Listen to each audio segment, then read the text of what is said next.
Hi there, my name is Marion Grace, and I've been a cancer patient for about almost 6 years now, and I've been doing a series called Living Life While Beating Cancer. And if you've been following the last time, I talked about diet and exercise and the importance of taking care of yourself. Today I want to talk about being your own best advocate.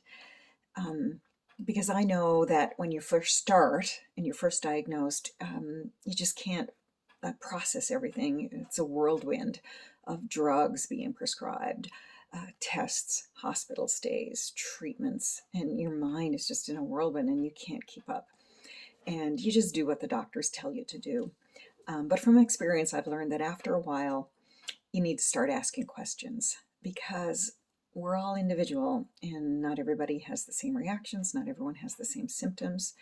And doctors and nurses don't have time to consider all that, who's individual, and their individual reactions. They just have their protocols, they have their drug cocktails, they have their procedures, and that's good, and that's what they can do.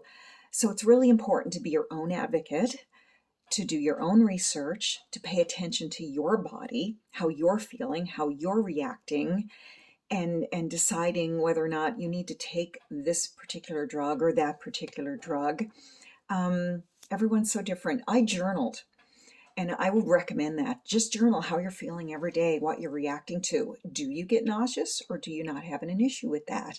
How does a certain drug make you feel? It's really important to do that and to know how your body is. I'll give you an example. They just, regularly, routinely gave me something for nausea to take every day. And, I never had nausea. So I would ask them, like, why do I need to take this? And they say, it's part of the program. I'm like, but I'm not nauseous. And I don't understand why I should be taking this drug. And they're like, well, it's part of the program. So you decide whether or not you want to take it. So I decided not to take it. And I never had any issues. So that's one less drug that I had to take that I really didn't need because I asked questions. Another thing is considering the long-term serious side effects of certain drugs. And I will give you an example. I was put on dexamethasone, which is routine, and everybody gets put on that. But you know what? Nobody told me at the beginning that some people have a psychotic reaction to dexamethasone. Me, seriously, like really bad.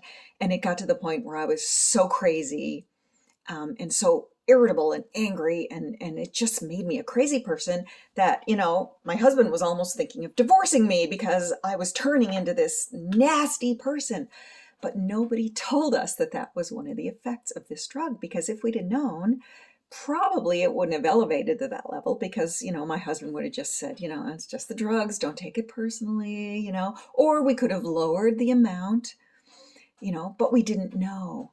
So once we started doing research and found that out, boy, what a help, because, I decided to reduce it, and, we knew that my craziness was not personal and it wasn't going to last. So that was really important.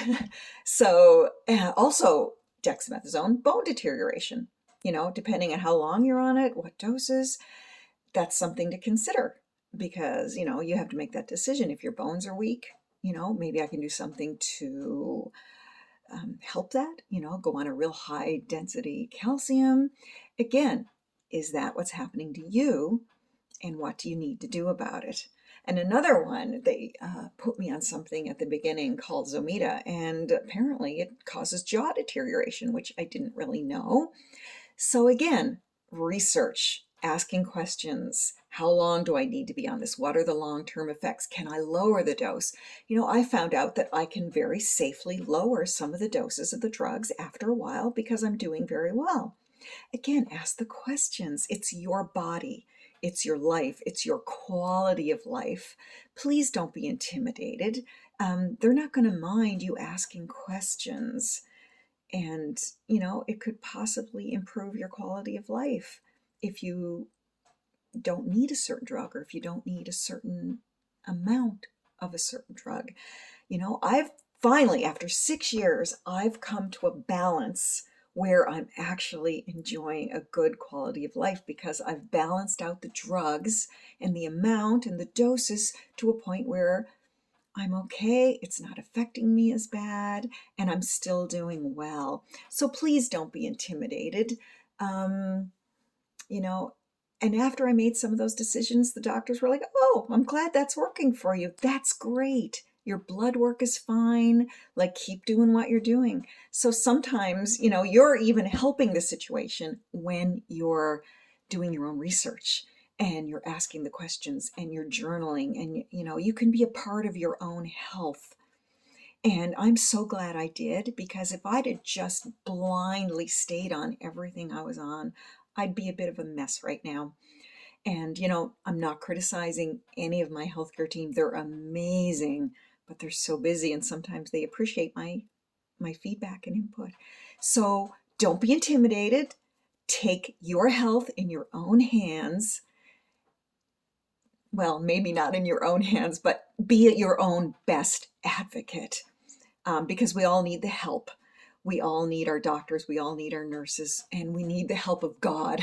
Me personally, I depend on God. I pray, and God's word is health to me, and it's life to all my flesh. That's in the Bible. So I depend on God, and I depend on the good work of my doctors, but I also depend on me. To be able to make a sound decision, to be able to judge, to be able to look at the research on some of this and know what's good for me, what's going to help me, what's going to make me a good quality of life. So I hope this advice has helped you a bit. It certainly did help me. And stay tuned. There's other videos on this channel. And if you want more resources, I even wrote a book about my journey. Check it out, mariangrace.ca. See you next time.